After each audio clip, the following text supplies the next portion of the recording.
Good day, everyone, and welcome to Anatomy of a Business, a discussion of the businesses that serve our community, focusing on the challenges and the successes. I'm Bud Myers from the Virginia Breeze Broadcasting Company, and joining me is the CEO of the BBB of Central Virginia, Barry Moore. Bud, thank you for doing this program. This Anatomy of the Business started with a vision. I'm always trying to differentiate our product versus all the other nonprofits, and companies pay us, and I don't want it to be a dead expense. So the more we do, when we hook up with Virginia Breeze and we put clients that are accredited businesses, ABs, on your programs at no charge, that's a huge value. When we build a 30-minute podcast with you and your abilities to interview and your knowledge of business, and we share that with the public and the AB, each one of them can take the 30-minute segment and slice and dice it and put it out to their employees, put it out to prospects, share it out with customers, to help retention and name recognition. So thank you, and you've helped me build this program. And of course, this is a board of director for the Better Business Bureau. Krystina, you'll introduce her in a second, but I'm lucky to have her on the board. I won't say she's my favorite board member because I'm fired. She doesn't have a majority vote, but I love all of them, honestly, and her passion and what she offers and her business that we're going to talk about. My family's been a client. I attest, and I appreciate, I hope we talk about the military and the wall of what you guys do, because that's huge. And I don't know if that's part of your questioning, but we want to do it. Okay, yes, great. Today we have Krystina Diman with the Dignity Memorial Company, and of course they are widespread nationally, over 2,200 different elements that across the country serve public. And Krystina, we want to thank you for coming here today. Thank you so much for having me. I'm glad to be here. We appreciate it. I have to say, when you are dealing with such a wide variance of companies, it's intriguing to me to try to understand what motivates you to be able to handle, in essence, the pressure of everyday organization. In your mind, what is that element or elements? So that's a very good question. I guess my personal why now in the position that I'm in is to support my teams, because if I support my teams and grow them and pour into them, they can pour into the clients. But what started me in this career path is I was a mortuary affairs specialist in the United States Army, and that right out of high school, kind of propelled me to start this career. And after the military, I went into college and went to mortuary science. It kind of stuck, and it's funny because it was not my first choice to be in death care. I wanted to be in law enforcement. Which is so interesting because you got your MBA at University of Albany, I think. I went to right here local at John Tyler. Oh, John Tyler. Now is Bright Point. Okay. Yep. And so after the military, that's where I started. But that was not my first choice when I went into the military. I wanted to be law enforcement. Okay. But I had lost my sister at a very young age. I was 7. And she died at birth. And so that was pretty impactful in my life.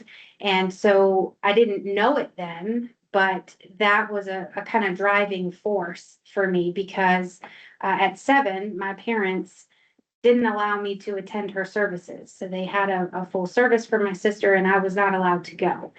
And so that kind of stuck with me my whole life. And again, I didn't know it then because I was so young, but as I got older, I kind of realized, how do you explain the death of a child to a child? I can only imagine that was horrible for my parents to have to try and navigate that when they were dealing with the loss of their child. And so because I was not allowed to attend the services, it always was there. It was always a wound that I had.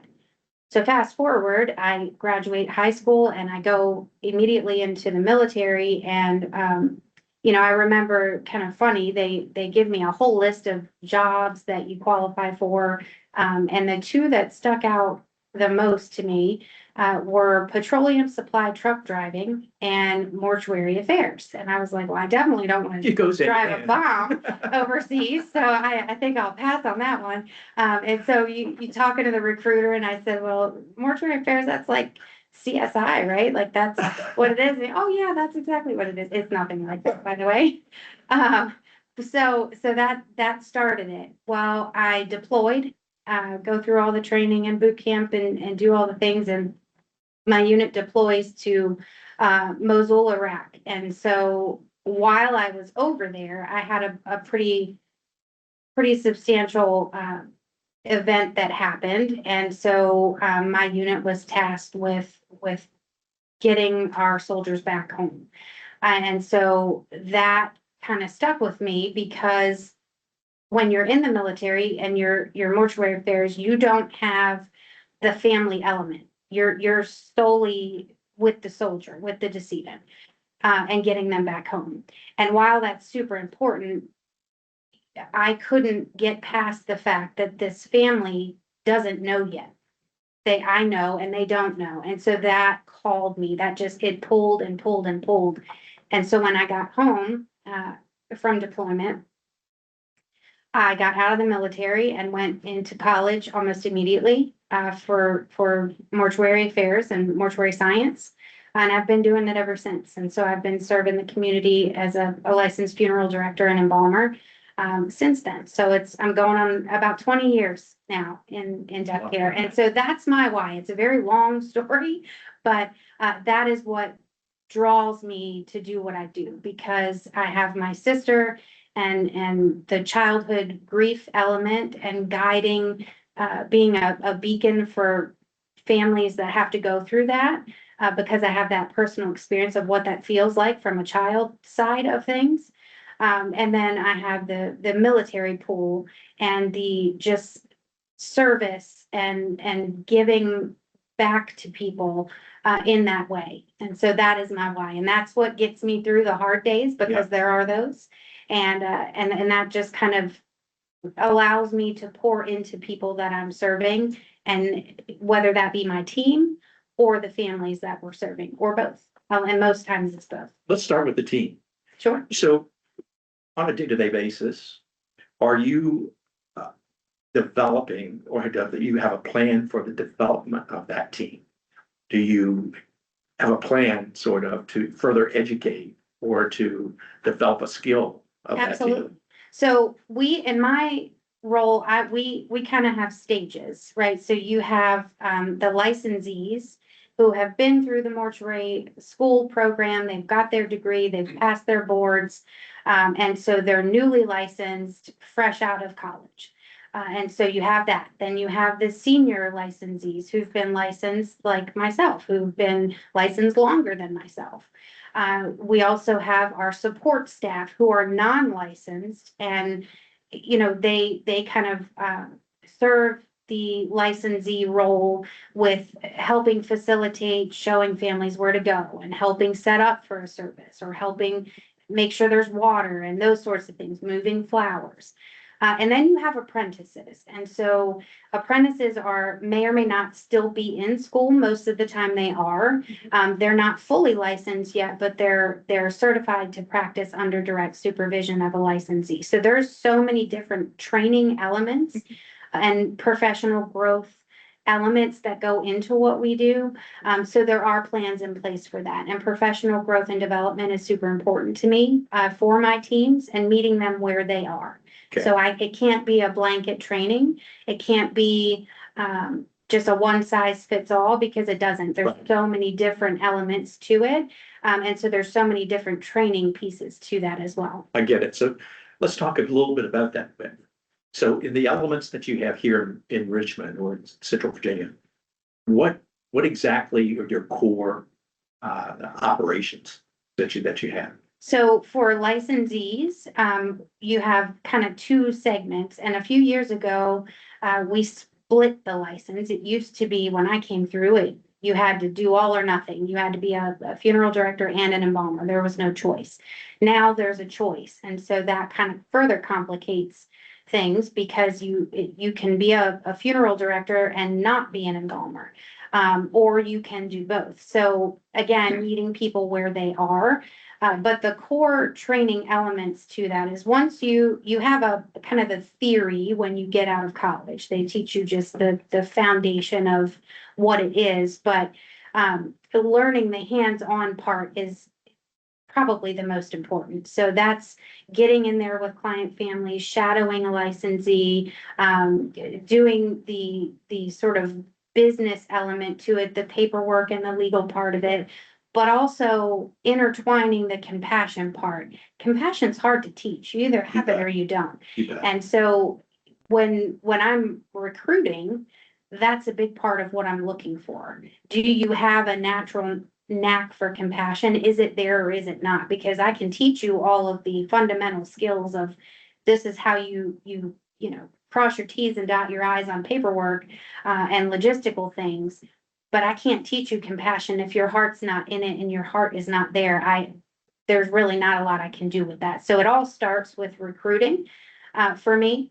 And really getting to the heart of somebody's why. Why are you in this? Were you drawn to it? Did you just think it was something neat? Did you like, the cars? What was it? And so I'm asking very poignant questions in recruiting. And then from there, it's teaching you the logistics of how do we serve families? What does success look like for us? What does service excellence mean to us? And can you get there? So do you feel you're developing the culture, or has that been handed down to you? I think it's a little bit of both. So I've had pretty great mentors in my time coming up in my career. I've had really not so great ones. And so you learn from both, right? So you have the great ones who kind of pave the way and show you what excellence looks like, and they lead by example. And then you have the ones that show you maybe what you don't want to do. And so I think they're both equally important. I've had those both. And so I try to lead by example. And for my teams, I don't manage from an ivory tower. I'm in there with them. I would never ask somebody to do something I've not done multiple times. And so leading by example and showing them what it looks like. I can tell you all day long, but I need to show you and explain the why. And so I think it's a little bit of both. I think having the culture is created by the leadership, but for me personally, I've had great leaders and I've had great mentors. And so I am now in the role to be that for somebody else. So I think I do create the culture because there's things I don't stand for. My team knows that, and they know what I'm about, and they know what we do. They all have buy-in, and I have the greatest team in the world, truly. I've vetted them, I've trained them, and we all see the common vision. And so it just comes organically, really. So let's narrow it down to what actually the services are. Sure. Okay. Do you think is the core competency of the company, and what services, the width of the services, what do you currently offer? So we offer, it ranges. So we'll meet families where they are. We offer all the way cremation services, burial services, green burial services. We have cemetery options. We offer pre-planning, so advanced planning arrangements. That's kind of a big piece of what we do and what we advocate for, because I've seen everything. I've seen the families that choose to pre-plan. I've seen the families that choose not to pre-plan. And there's definitely a benefit to pre-planning. So we offer that. We have, compassion helpline type services for after when you get through the ceremonial piece, there's kind of an aftercare portion to that.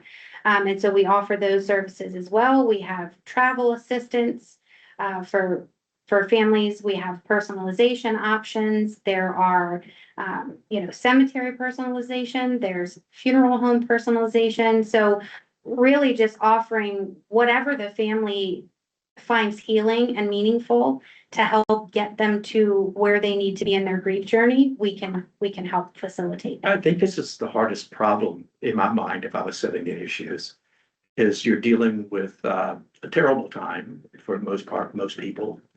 And they really don't know what they need.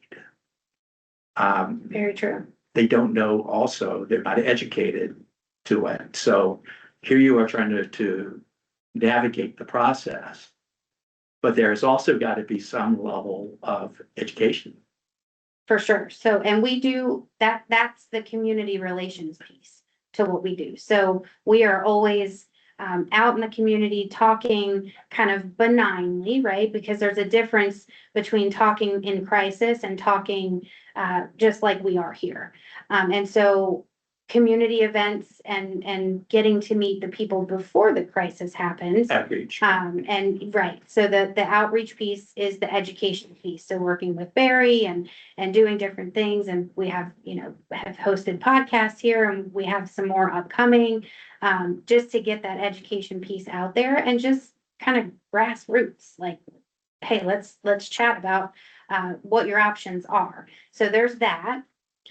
In the crisis, there's also a plan for that, because you're right, it can be extremely overwhelming. You come in and you have a buku options, and I'm throwing all these things at you. And so again, we ask very leading questions. We know what it is. So even though you are in a tornado, we are the beacon in your tornado. So we come in, and that's what we offer. That's a big piece of what we do. We are the calm in your storm. And so we're the guiding light to say, hey, let's just start with the simple question. Have you thought about burial services? Do you have cemetery property? Have you thought about cremation services? Usually, if we can get you to make that decision, that narrows it down quite a bit with the choices, because then we kind of navigate, one thing at a time. The journey of 1,000, miles starts with first couple steps. And so we get you to the first couple steps, and from there, it just happens organically, and we know what's coming next. So we are guiding you the whole step of the way. If I tell you, if we're having a conversation and you're like, hey, you know what? I really love horses. I've trained horses my whole life, and it was a big part. Okay. I know in my mind what horse options we have, and I can kind of guide you in that way. So it just happens organically, because we do this all the time, and we're used to guiding families through that. So again, even though you're in a whirlwind and you don't know what's coming, it's the majority of the fear is the fear of the unknown for the family. And so that's where we come in. We are providing compassionate and guiding service throughout the whole process. We don't leave you hanging. We're there with you, and we're walking side by side, hand in hand most of the time.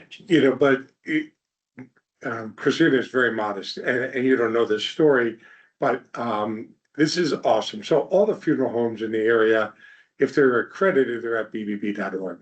Difference with Krystina is she actually puts the seal on the front door. That's telling her employees and her clients she starts with trust and respect. The other companies, I don't understand the why, but I can't tell them what to do.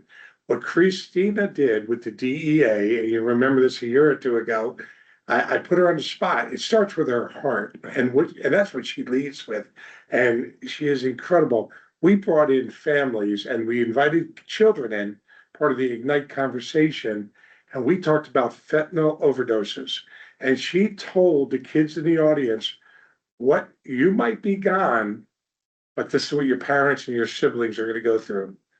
That is an emotional conversation that Krystina was able to do. I would have broken down if I had to do it. So you were awesome to do that. So that's the difference between somebody like Krystina that leads so much. But understand. Go ahead.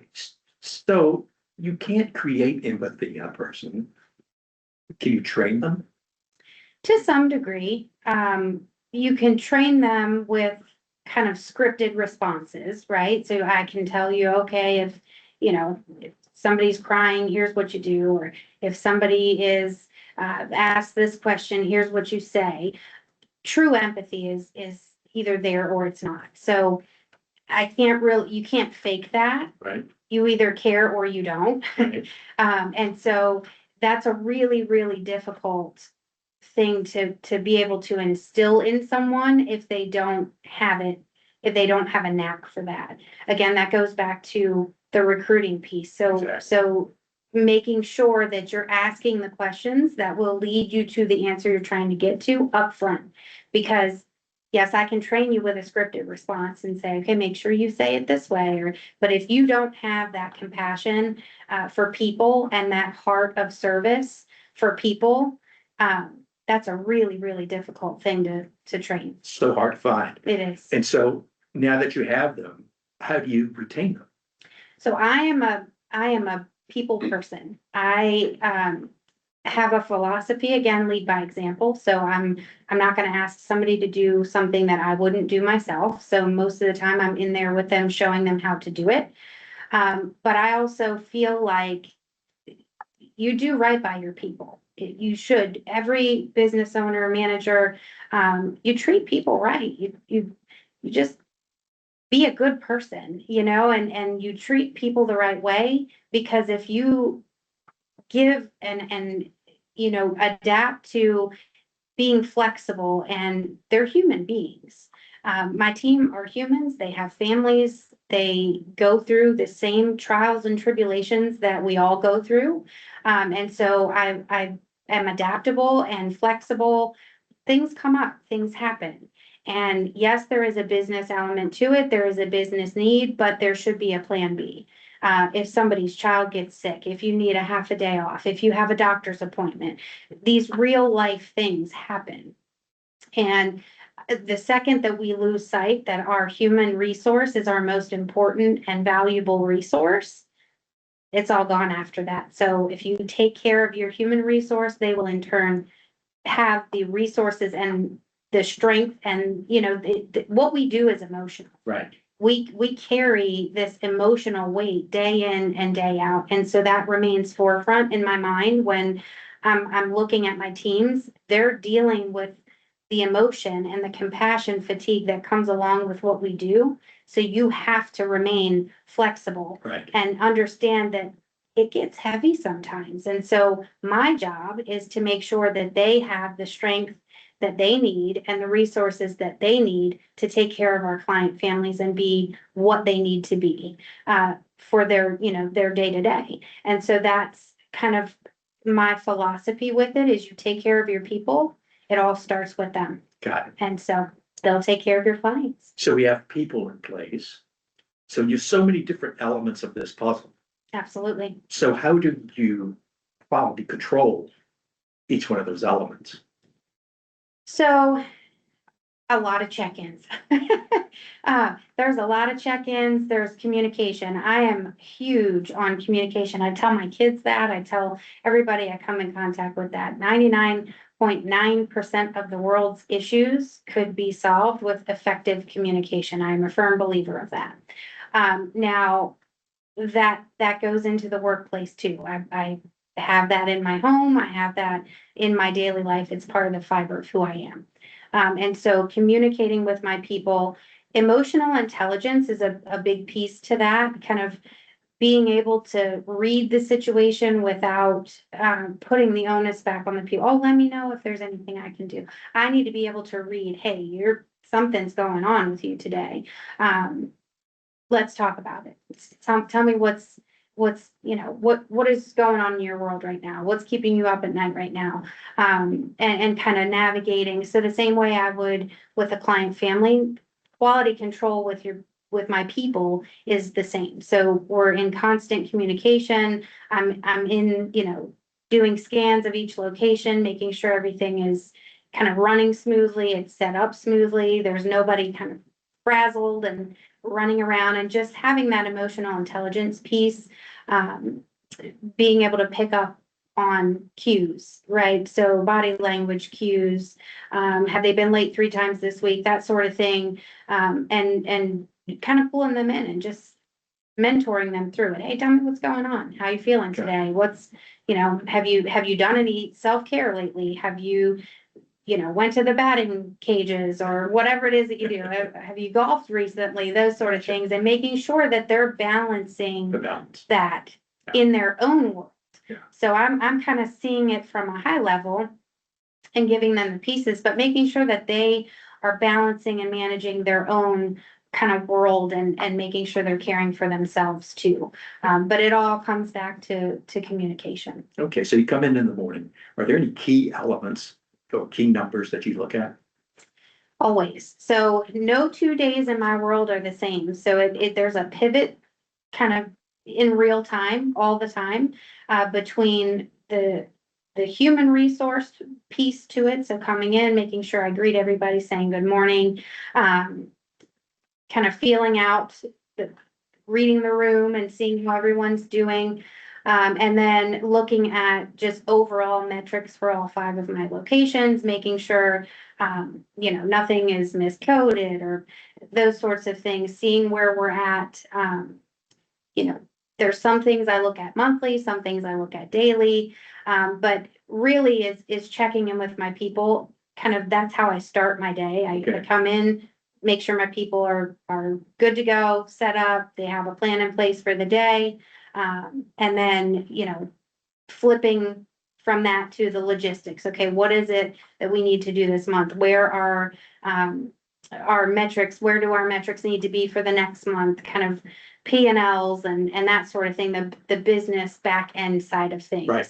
Managing that. So spend a, portion of the day on that. And then again, checking in with my people at the end of the day, making sure. Do you have to strap on the marketing piece as well? Do you? I do. And do you have anything that's working right now that you see that seems to be the best way to go? So we were, a lot of our marketing was paper. We're kind of going away, even with obituaries and things like that. The paper is kind of fizzling a little bit. And so we're seeing a big shift into kind of the digital piece to it, the social media piece to it. So we're putting a focus on marketing that way, having these podcasts and sharing them on social media pages and, again, being out there, the community outreach piece is marketing for us. So a lot of grassroots type things, getting people into our locations for non-crisis related, Right.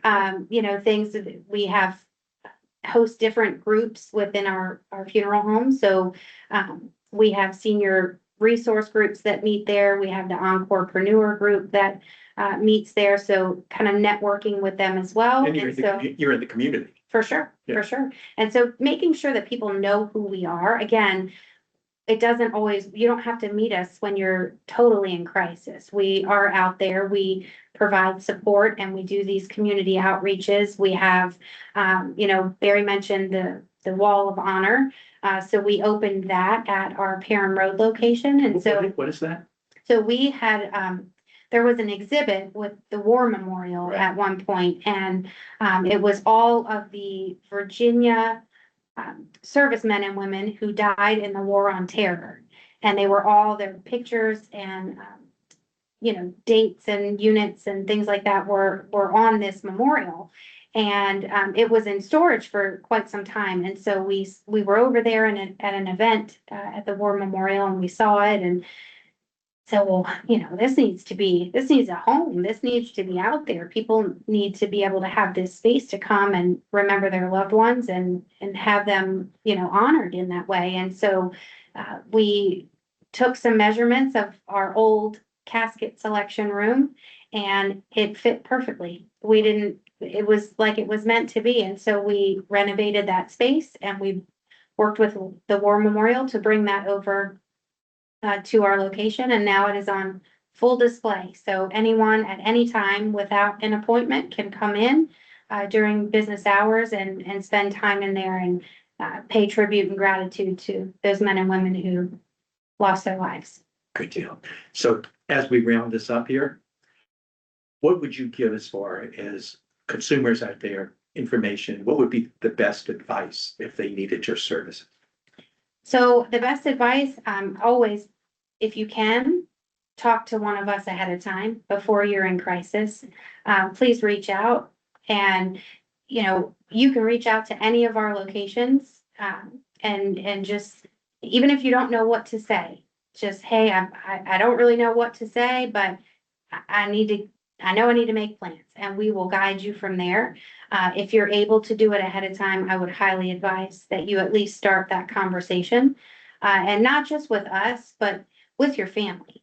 Because there's one thing to putting a plan in place, but if your family and nobody knows about it, then that plan just, can't do anything with that. So you have the conversations. I know it's a tough thing to talk about. Nobody really wants to talk about their own demise. I get it, but it's a guarantee.